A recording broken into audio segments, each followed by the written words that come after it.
Episode 7, what is it? I don't know what it's called. The Gap. Episode 7, The Gap. Are we supposed to bring the camera down? Let's bring the camera down, the flying robotic camera that comes down from the ceiling. Look, here it goes. Oh, here we it's are. going to spin around. Welcome to Pluribusters, episode 7. The Gap. Which is the gap between Panama. Well, it's so many things, It's right? so many things. It's the Darien Gap. Welcome back.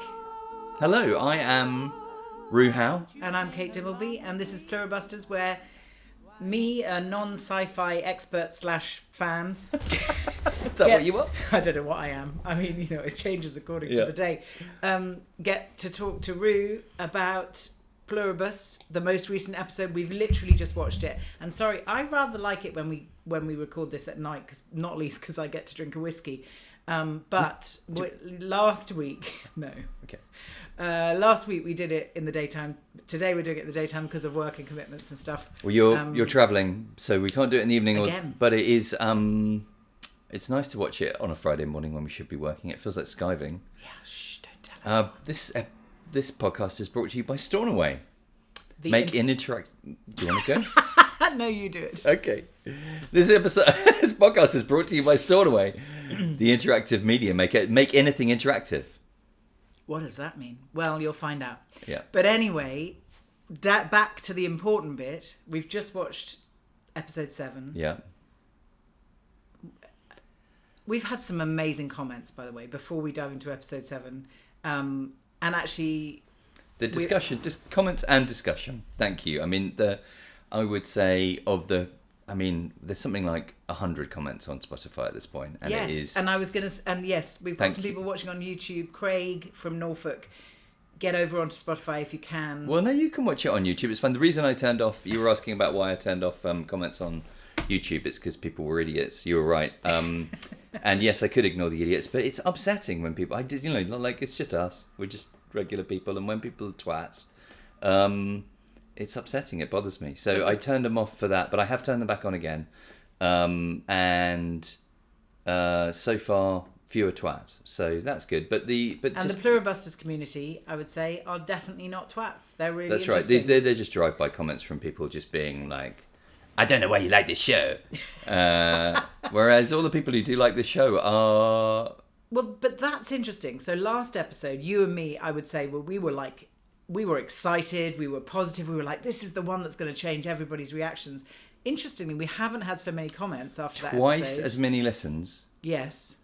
Half as many comments. Interesting. So I think it's got lots of people, I mean, I would imagine, like us, you've probably been recommending it to your friends and saying, I'm loving the show. If you are loving the show, which if you're watching this and you don't love the show, what's happening?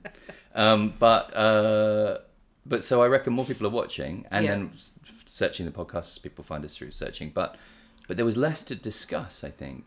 I mean, although there's some amazing things we can say. Well, isn't that interesting? Because the gap sums it up, which is what's so mad about this show. Bearing in mind, I've barely watched any sci-fi in my whole life. But how much... The sci-fi quotient here is quite low. Quite low. But how much space is being given to things. And this episode, like last episode, there wasn't much space. It's unusual for television. When the space opens up, all of our brains are going, what's happening? Where? Why? Why is that? You know, and I think that's what people are loving about it. When was the last time you watched a TV show that was just essentially just a travelogue montage without any dialogue? I mean, we spent however long that was, 45, 50 minutes, an enormous amount of it. If there was any dialogue, it was literally them talking to themselves, either singing or repeating English phrases. I mean, like You woke up this morning actually going, I keep getting Driving Home for Christmas coming into my brain, and it really reminded me. It's the second day in a row I've got Driving Home for Christmas. And when I was seeing Carol singing away, we were trying to get what her tunes were, but that was such a lovely touch because actually she's been very silent. And we've talked from the beginning about how it's been like a silent movie. Well, all the tension, all of the mystery, and the mystery is largely, like, up to now, it's been resolved. Like, it's no longer a mystery what's going on. We know what's going on, we know what they're doing, we know what the sort of problem is. I mean, there's some questions about who the baddies are, and, you know, there's debate about that. in the comments even. Do but it have is to be baddies? Well, that's what the show asks, I think. But so all of that has meant there hasn't been that space, and the gap means many things, I think, as a title. But part of what the gap is talking about here is there's this huge gap in time between 12 days when you see her coming back from Vegas and 48 days where she's really, I mean, it's 40 days in the wilderness, I guess. What do we see her doing? She plays golf. Yeah. Is that the first thing she does? And then she goes to the spa. This is the first time that Carol is really letting herself do what she likes. She's coming back. She finds the fireworks when she loads up with when she starts messing with them on the phone. Yes. And then she does the fireworks. You're like, and then she's singing. For those who don't know, Kate's your whole history is and other life is as a singer, but also improvisational and a cappella singer, and getting whole rooms and giant halls full of people humming and singing, and you always talk about the humming. Like, you start with her humming. Her first emergence of this thing is her humming to herself before it becomes full-blown singing, and then you start to become recognizable songs, and then she's really belting out "It's the End of the World," and then they cut just before she says whether she's fine, because you're like, oh, and she's really getting, and then it cuts for just before she says, and I feel, and then that's so great. And music is a thing through it, because then of course when she goes to the restaurant that she had the date with Helen, there's the piano soullessly playing. I mean, well, weirdly, what I love about that is there's a computer playing the piano, I Will Survive, but it's playing a piano bar version of I Survive, but actually quite a beautiful piano version of it. So it's that weird thing of it is digital, there is no human playing it, but it's kind of nice but empty. And I think the gap and the emptiness and kind of coming back to the singing, what happens when nobody's speaking or making action happen, is actually, I quite often talk about humming is a very nice way to keep yourself company, because it vibrates your whole body. It's sort of something to kind of say, I'm still here, really. What did you say about singing and humming? What? It's a nice way to keep yourself company. No, not then. The other thing about humming. Singing is just humming with your mouth open. So what I say to people who are scared of singing is, if you hum, like the theme tune of our show, is that essentially anyone can hum, and it's also, you can't be fearful or angry when you hum. That's another thing. Although it's interesting, I noticed that Carol's singing and humming. If I was a vocal coach, which I was in another life, that there's a considerable amount of tension. She's not really letting the emotion out. Yeah. I think that's very very deliberate. Yeah. Like Cameron Diaz singing badly in whatever that film was. What, The Holiday? Yes. Oh my god. I mean, there are various films where I always notice where people deliberately sing a bit badly, and it's always got a sort of, it's quite.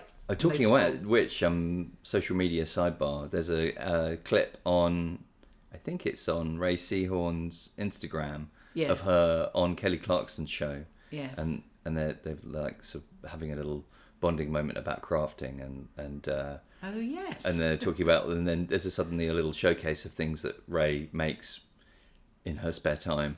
She's an amazing artist and sculptor. Yes. And she says, and here's a little oil painting I just did. And Kelly Clarkson's saying, here's a little oil painting I just did. And Ray Seahorn then says, I can't sing. Yeah. Yeah. And you get a little insight into Carol's world, coming back from Ray to Carol. Let's not confuse the two. But that thing of her, I think we feel that she was a writer. There's a lot of repressed artistic self. We've seen these little moments where she kind of makes something or paints something.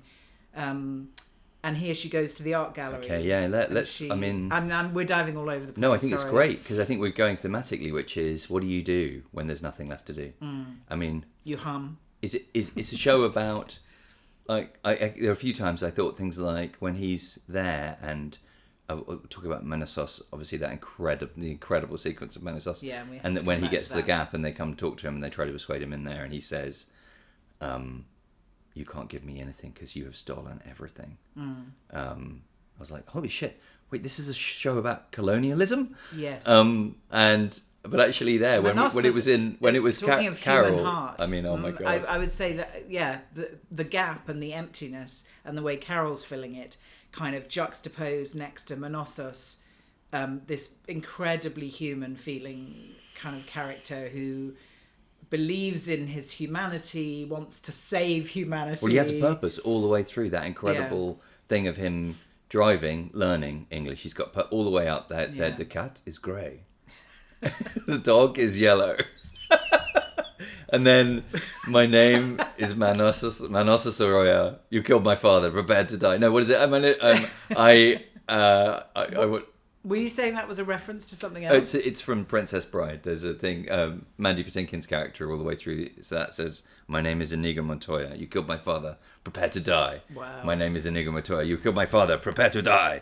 And that sounds very. I think very deliberately they made the kind of the rhythm and tone of He's it be keeping the same. himself on track. Yeah, and he says, "I am not one of them. I wish to save the world."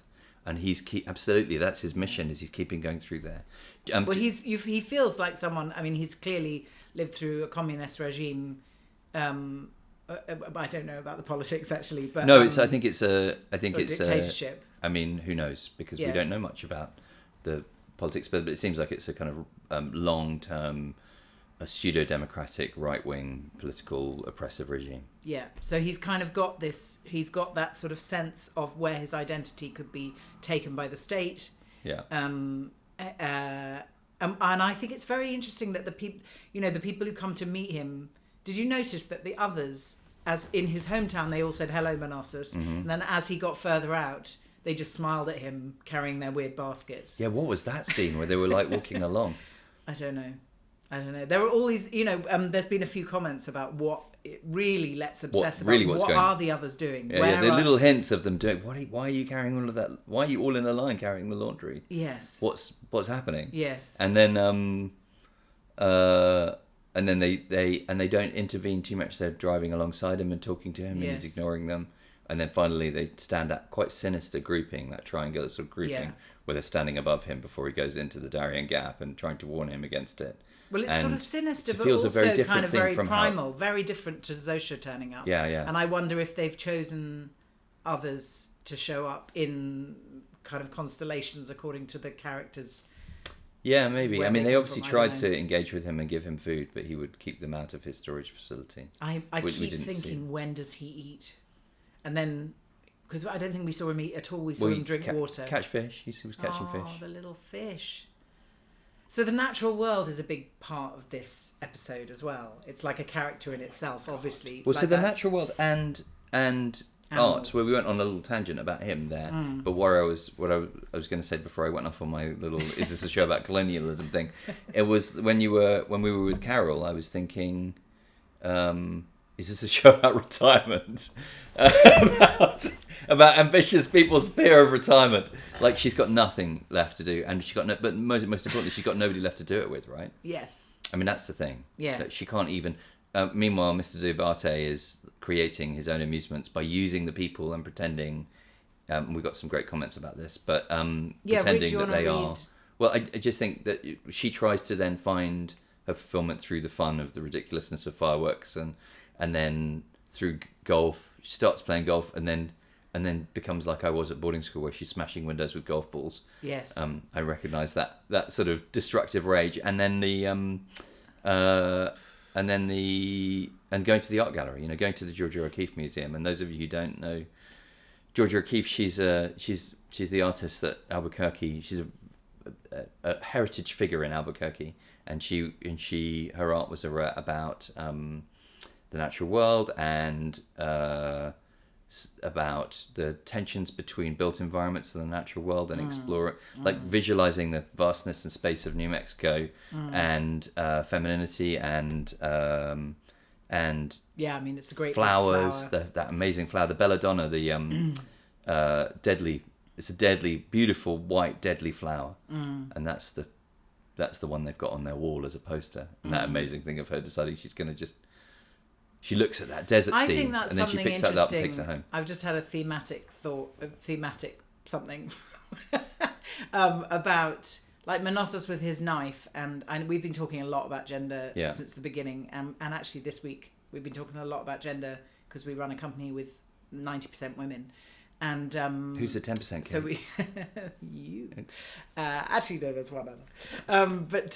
But we've been talking about how these qualities of masculine and feminine, and how we are trying to understand them. That next generation are taking us a whole leap further. But there's something about Manousos with his knife and his survivalist and his like man against the elements, fishing and hunting. And there's something about Carol who sort of, I would say, was already dispossessed from her sort of society, didn't really, or rather was kind of, her identity was hidden. And so there's something about Carol not knowing who she is, I think. Like, without Helen there, she feels very lost. She kind of goes into the gallery and then she picks the picture up and is like, I'll have that on my wall, and then stares at it for meaning. She's kind of trying to find meaning. And even that moment where she orders the ice box, the ice drink. Like, she is trolling them when she says it's not good enough, but it's also like painfully kind of first world problems of people going, I ordered that. It's like people have totally lost the plot of like what's important. No, it's right. She's sort of becoming the ultimate Karen. And kind of the delay. Somebody mentioned something about how because we're having to wait every episode. We are experiencing delayed gratification.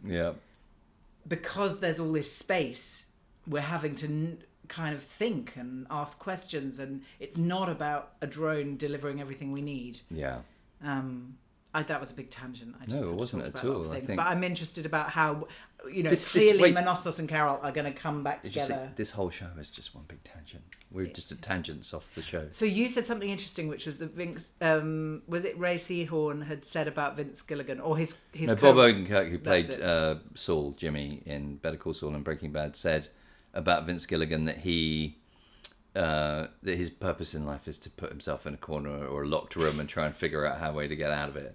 And she said, this was in an interview that they did together that I read some clips from.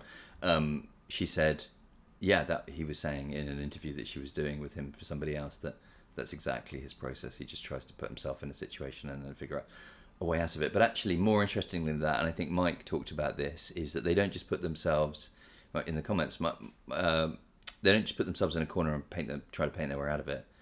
They put themselves in a corner and try and paint themselves out of it, and then try and find their way out of the locked room. But then they're like, but what's a better idea? And then when they do that, they're like, but what's a better idea? Yes. And those shows, those things are, which is an improvisational more evident in more plot heavy ways. You were talking about how. Well, I was saying some of it feels like improvisation. Like Carol feels like an experiment in improvisation because she's just there on her own, and she's what happens if I do this? What happens if I do that? That moment where she's staring at the firework, and then it's sort of like kind of playing with time and like what she has to hand in a very improvisational theatre kind of way. The difference is, because it's a written script, the team have decided what the payoffs are, there's a thing I was listening to this week about comedy and about what comedians do is they figure out the end of the joke and then they work out how to get there.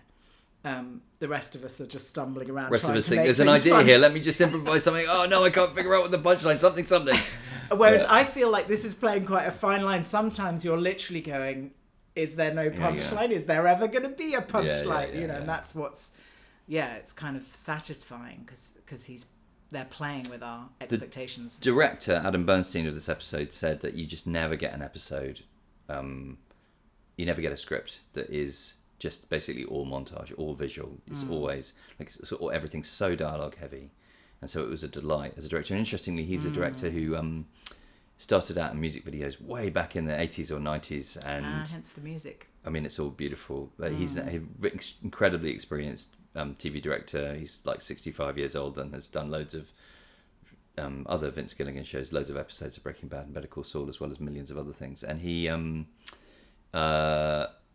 but he did the B-52's Love Shack video. Do you remember that? I don't remember the video. I obviously remember the song. Anyway, So the whole thing is like a beautiful travelogue music video, but without like as we said earlier, I know repeating ourselves, but the dialogue is people talking to themselves. But that music track, I'll dig it up. I looked up what it was. That music track over the montage in South America was there fantastic. were a few very emotional moments. Esperanza by Hermanos Gutierrez. I feel like on Apple Music here, but on Spotify, wherever you get your Esperanza's music. We've got a playlist. I haven't mentioned it. No, the song's called Esperanza, which is hope. We've got a playlist. We've got a playlist on YouTube, and I've got a playlist on Apple Music that I keep, but I might share. But on YouTube, there's a playlist of the music. But there's a soundtrack for the show as well with all other things. But as the songs are turning up in the show, I'm adding them to the playlist. Nice. Yeah. You don't tell me about these things. I forgot to tell you about these things. I was away this week. There were also some polls in the early episodes on Spotify. I forgot to keep doing them, but thank you for replying to them. Like things like how. Well, should we? Yeah. What have we answered the questions? Because no, we definitely haven't. But I would say in terms of comments. Well, did you want to just finish we've gone off like Ronnie Corbett on multiple different tangents from what you were going to say about English comedian. It's too difficult to explain who Ronnie Corbett is. I think do you want to talk about about art and culture as a kind of salve for her? You were saying when we finished, there's a kind of. Well, I feel like because we haven't really talked about the fact that she got to the point where she was about to blow her head off with a firework. Yes.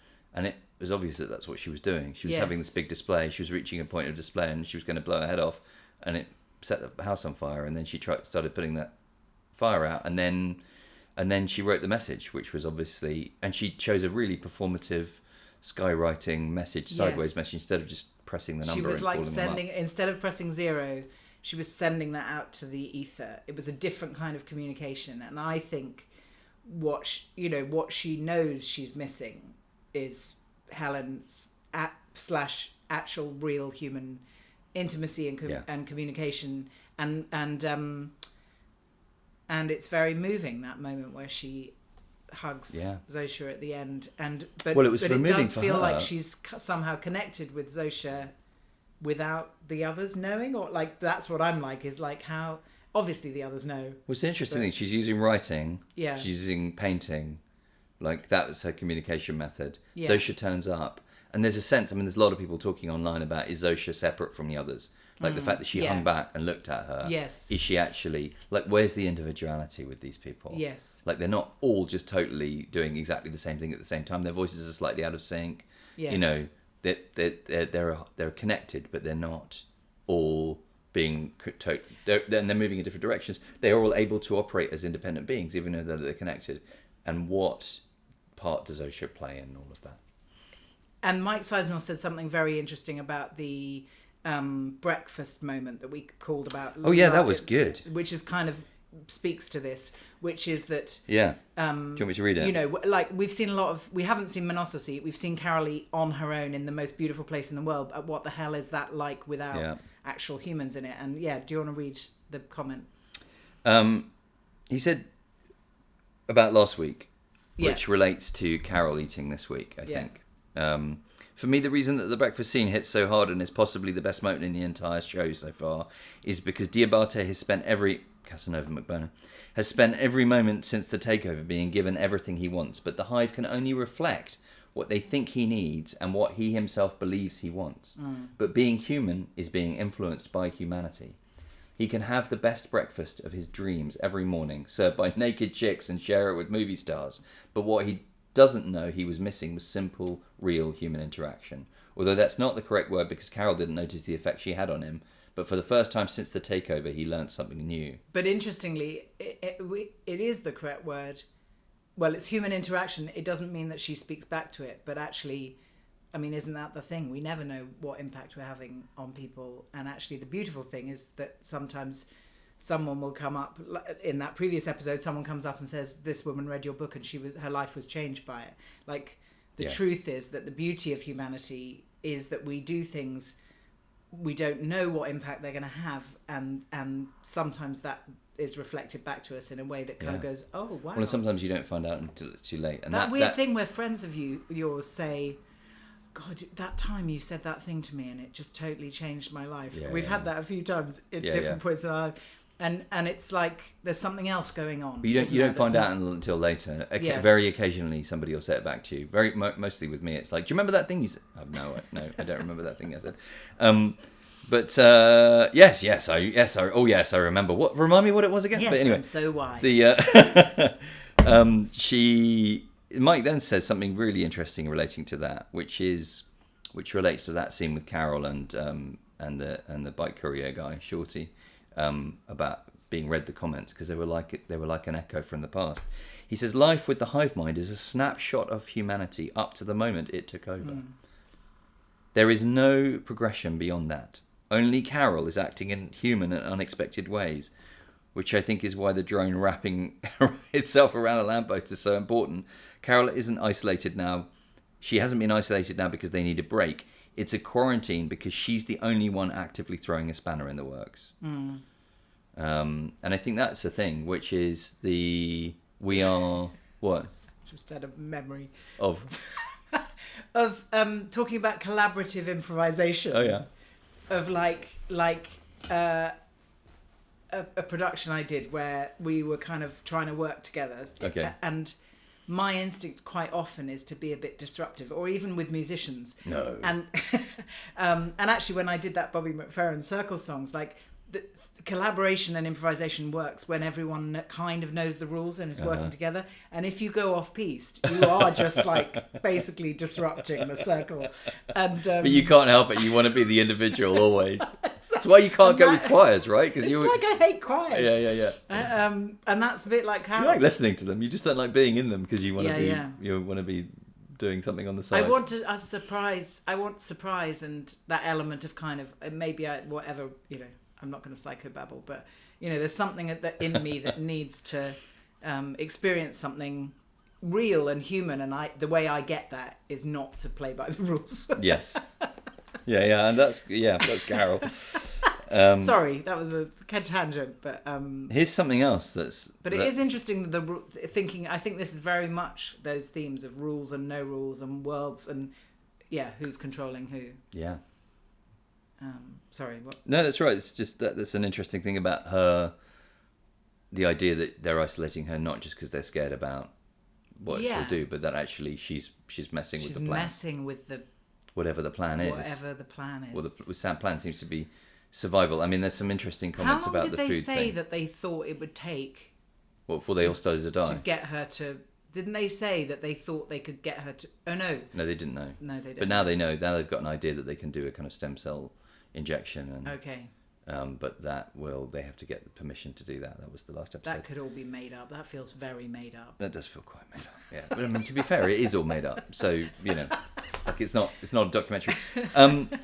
Her funny comment about the kid also being the gynecologist. Her gynecologist hits harder and colder the more you sit with it.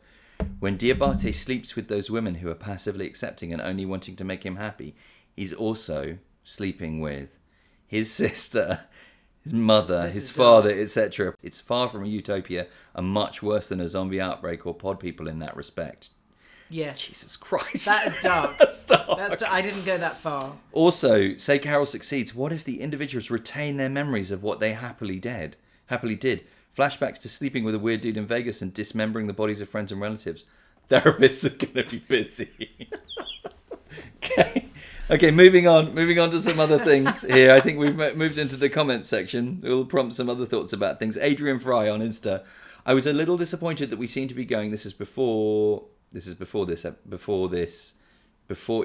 Ep 6, I think. It's an interesting talking point, though.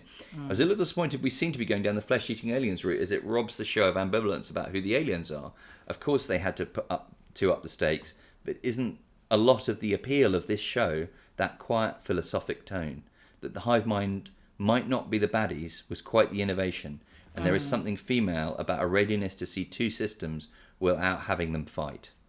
And so it's interesting, that thing of the way that they got around that they had to set up the food thing as a device for horror. Yes. Which obviously paints them in slightly darker, worse light. Yes. But then they had a very reasonable explanation for it, which made it seem like it was all perfect. And it's all fine. Actually, how do we solve? which is where we're at. Is how do we feed all these people? I mean, if were it not for the whole eating the humans thing, I think I'd be team. Well, they're now team flesh eaters, but I mean, I think I'd be team the others. Oh, so last weekend, I humble brag, I was in Paris. Oh, were you? And I told the people I was with, my daughter and friends, right. That this thing that not everyone seems to know, which is that in France, the they price of bread and croissants is kept at €1.30. Even like the centre of Paris, you can always get a bread or a. There's government regulations croissant. about the price of a loaf of a stick of bread and a loaf. Presumably comes from way back when Marie Antoinette, whatever. No, Marie Antoinette. Maybe not her, but yes. Anyway, as we were sitting there in this cafe, we were like, why doesn't every government do that? What's wrong with us? Why have we not made a simple staple food that's healthy for everyone, affordable for everyone? Well, I'll tell you why. Yes. Your father made a podcast about it, which I highly recommend to anybody who's. It's called Invisible Hands, and it is about the history of.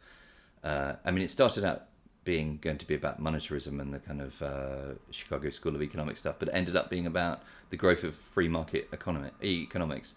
And actually, one of the greatest campaigners for free market economics in this country was a chicken farmer who. Yes, I did listen to the who podcast. was obsessed about the government putting limits on the prices of eggs. He was like, what business has the government got telling me how much I can sell my eggs for? And from that seed, from that egg, was hatched our horrific economic system. And so, anyway, find it on wherever you get your podcasts. It was just talking to these 17-year-olds. They were literally like, well, clearly that's a really good idea. Why wouldn't everybody do that? Yeah, because people are mental. Sorry, it's an impolite phrase. Anyway, but I'd like to. So all of that came from the idea that was all going to make everything better. Obviously, it maybe hasn't worked quite how they thought. Well, maybe it has. That's what they wanted all along. But anyway, they are the others. I'd like to think that a benevolent hive mind would have. This is from Oakland IV. I think it might be Oakland 4. I hate it on podcasts when people don't know what the handles that somebody writes in with are and they start mispronouncing Making them up. Always when I write into podcasts, people are like, "Is it Ru Howe?" Ru, is it he or she? Anyway, I don't know. Hello, Oakland. I'd like to see that I'd like to think that a benevolent hive mind would have the sense to let those pets stay with their individual hive avatars that were once their owners. I like that, hive avatars. Not doing so completely eliminates any claim to benevolence. And so then we started having a conversation about animals, which a few people have been bringing up. Are the wolves? Did we talk about this last week? And the rabbit. We talked about the wolves. This time we buffalo. had the rabbit and the buffalo. It was so great. The rabbit, which was like a little Caddyshack reference of like, I don't know if you see the film where like the whole film's about keeping the golf course clean of critters. That, I didn't know that. And then there's a buffalo. Yeah. I guess they've anyway. And then, so then we talked about the wolves, and Mike had a theory about the wolves. Maybe knew something about it all, and are they part of a hive? Because the rat, was do we see the Oakland says the only textual evidence we have for animals as part of the hive mind is the one rat who had a seizure. We never see any other animals behaving as though they were part of the hive mind, although actually some other people have talked about the wolves. Nor do we speak about the hive of animals, nor do the hive speak of animals as part of we. Also, considering carnivores, that would be more mass extinction if the hive went that way, because then the animals wouldn't be able to kill. But so Mike pointed out that the rat doesn't have a seizure. The rat is faking, and Mike's thought about that is the scientist says, if I didn't know better, I'd think that. In other words, if I didn't know better, I'd think the rat was playing dead. And then the moment she takes off her glove, it bites her, and it's got its intention is to spread that virus. So and I think the rats spread the plague. Obviously, the fleas on the rat spread the plague. But so there's whole other realms of thought and stuff around animals. I think we could get into also because it's such a silent, because there's all this thing about silence and consciousness. Yeah, you're about to go to an animal sanctuary this weekend. I am. Yeah. And that idea that maybe animals are communicating in a way that we don't understand. Team the others. Do we have to take sides now? Are we team the others and team Carol? I'm sticking with Carol. Okay. I mean, even though I do keep finding her quite annoying and rude and just generally bad, I'm going to keep rooting for her. Can you imagine? I think this thing we thought when we got to the end this week and we thought about, You said they're going to wait until the end. I think they'll probably wait. I've always felt that they're probably going to wait until the end of the penultimate episode before Manousos and Carol meet. Yes. That end of a penultimate episode of a series. I think we've only got 2 left. Oh my god. And the end of a penultimate episode of a series is where they kind of have some crisis that sets you up for the next series, and that's him getting there. And when he gets there, he's going to find. Now Carol's going to flip back the other way. She's going to be like fully, and I think it even says on the thing. It says Charm. The next episode's called Charm Offensive. Yeah. And it says that she tries to engage with and get re-involved and engage with the others because she was so lonely. So then we get Manosus to be He's going to turn up with his "My name is Nasus Monoro," whatever. Mora. I am not one of them. I'm here to save the world. And he's going to get there, having done all of that, and he's going to find Carol partying with them, having a great time. He's going to be like, with Zosha. Dude, I got your message. What the fuck? It's all about love, you see. They're all craving love. He didn't get love from his mum. Yes. She's craving Helen's love. She might find that in Zosha. Absolutely. There was a comment about that, which was further down in, I haven't got on here, I don't think, but I think from Amanda actually about the animals aren't craving love. The fish are just going. Manosus as well. Did you notice that his dresser in his room has all his car tools on it? That's his life. His life seems very isolated. Yes. So he's gone there. His car was his life, and then he burns that car. The actor on the official podcast talks about how hard it was to burn the car, having spent all of that time driving, and the actual real driving shots, like as the editor says in the other podcast, in movies, the most irritating thing I find in movies, what is that people aren't driving? Is people aren't fucking driving, and they're just looking at each other, blah blah blah blah blah, because they're just minding the thing, and you're like, and sometimes they use that as a reason to be like somebody's distracted, so that they suddenly get sideswiped. There are too many people who get sideswiped by cars that in movies, and then end up dying as a result of something. So I spend quite a lot of movies as somebody's chatting away, going, "Look at that fucking road." Anyway, he was actually driving. Like there were all those shots. They actually took the thing of putting that car in those different places. Apparently, they filmed it in La Palma. Wow. In the Canary Islands. Wow. Yeah. Interesting. I know, really interesting. If you haven't been to Canary Islands, they're very beautiful. Did you notice, the dresser, and that comment about his mother, oof, we talked about that last week. There are parallels with Carol. They've both been betrayed in early life by the people who should have protected them, and it is informing their response to what's happening now. And some people have said, is that why? But obviously there are a lot more people who have been badly treated by their families. Exactly. I don't think that's why. But it does mean that that's maybe why they're behaving differently to some of the other individuals who are left. Yes. Like it's specifically who maybe why. are more trusting. And a lot of what we said after watching this episode is less individualistic. That what you're watching is the individual response. Like what they've just what they've made with this show is you're not watching a generic response. I think a lot of times with something like, I mean, this is a bold statement, but I think a lot of times with zombie type movies, you're watching archetypal characters doing something, and here we're watching somebody who they've put a lot of thought into about how this individual responds to this situation. Well, because there's an assumption, and they feel less archetypal. Yeah, and I think that humanity at the heart of, you see, look how I've become a convert. The thing that people say about Vince Gilligan, Ray Seahorn says he's always writing about human nature, whether you think it's about AI or you think it's about this or that. Yeah. At some level. Kind of the idea of not being able to boil down groups of people into, and these people are this thing and these people are this thing. It's like, and seeing an individual's response to stuff. Yeah, right? And how that's to do with surprising conditioning, to do with who they are or aren't. So, just to talk about another couple of comments before we finish up. Interesting things people have said. Giddy Medal said, I'm spending far too much time pondering where the others draw the line with no harm to living things. Your brother's talked about lots of things like this. We've seen others cause the deaths of hundreds of millions in the big joining in episode 1, and we've seen Zosia digging in Carol's garden, although maybe she moved the poor grass elsewhere later. I assume the hospitals are using antibiotics, etc. Where is the line drawn? Yes. Because they give the impression that they're not prepared to do anything. Yeah. Well, we might find out with Manousos, because he's obviously probably going to go to hospital. Oh, yeah, he's going to have to be treated with antibiotics for those We bacteria. didn't talk about that moment. Oh, we didn't talk about that moment. So we did hardly, I mean, we said how beautiful those scenes were, but that build up of that, and then you could see him going through those trees, and you knew that was what was going to happen. I didn't know that was what you I knew. knew. That was I gonna saw. happen I 'cause saw you've the watched build, enough. the edit. I knew the edit was building. Yeah. And then he's through, and then I was like, how is he going to suddenly run into another one?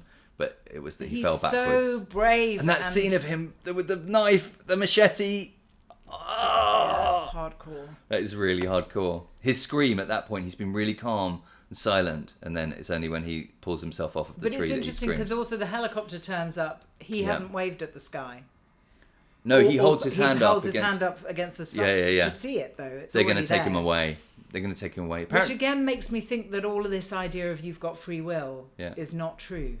It's like they're kind of there watching over you, and they're going to intervene if they need to. Yeah. That's the thing. Yeah. And thank you to the people on Apple Podcasts who have commented this week. Apple Podcasts is always a harder place to comment, and there's the discussion. If people are wanting to know where the discussions are mostly on Spotify because there's threaded comments there. But Apple Podcasts really helps us when people are searching, because other podcasts come up when you're searching. But so having more reviews and more comments on there. And Jade, thank you for saying you're enjoying on Spotify and on Apple Podcasts. And, I forgot to say that Craig said he's going to watch it like his mum watches Gogglebox. Watch us, it's nice. Yeah, on Apple Podcasts. Supper Yo, thank you for the nice comment. And BKD65, lovely banter on sex. Voices that don't give me the ick. I mean, this is the thing that we did anyway. That's nice. Thanks very much. Yeah, long may that continue. Moose Gotti, also thank you so much for it. It's really appreciated. Your ratings and your comments and wherever you get your podcasts on YouTube as well. Sorry for saying that people on YouTube were idiots. If you're watching this on YouTube and you're commenting and enjoying and you got this far, you're obviously not included. What's the name of episode 8? Episode 8 is called Charm Offensive. Brilliant. I'm looking forward to it. I am too. Somehow we always manage to make these episodes about 45 minutes long. 45 minutes is, I tell you, that's the time. That's the time. It's like... Now we have to go into our day and wait a whole week. We've got to wait a whole week. So please keep us company. Keep the comments going. Writing to us about it. And we'll write back to you about it. So maybe we can start imagining what's going to happen. I have no imagination in that respect, but I'm sure there are a lot of people who... Okay, do you want to have a quick hypothesis? I just think that Carol and Manosus are going to meet at the end, and that'll mean that we can wait another couple of years for season 2. Yeah, apparently it's going to be 2 years. Yeah. Because they haven't started filming yet, so they're going to start filming in March. They've got it booked already this season, so they know they're going to get it. But they're going to start filming in March. They'll take, 6-9 months. I guess they've written it already. So that'll speed it up. But then it might be the end of 27 before we get it. But hopefully it'll be sooner than that. It was a long gap between seasons of Severance on Apple TV. Hello, read that. Do you remember Pluribus? We're going to carry on doing episodes in the meantime, in between. Are we? I don't know. We might have to rewatch the whole bloody thing. It'll be quite interesting to see again. We could go backwards. I could do Better Call Saul. Yes, absolutely. No, I think that's kind of been and done. We need to wrap up now. I know we do. Zenyatta talking about rewatching. Zenyatta said that they went back to see episode 1 and investigate where all the Easter eggs are, and found a couple of phone numbers and called the phone numbers. And if you call the phone numbers, if you're in the US, we can't call them from here.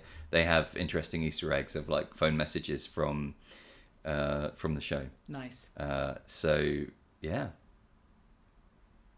I haven't been watching the background things. I've just been following the show. I think we're going to end now. Yeah. Thank you very much for watching. This is when the music's going to start coming in. Oh yeah. Happy Advent season. See you next week.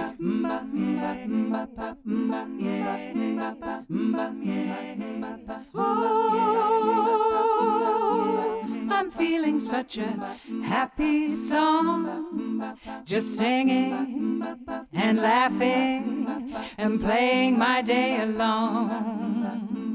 And oh, why don't you sing along with me? Why don't you sing? You'll see. You're gonna be happy, happy, happy, happy, happy, happy, happy.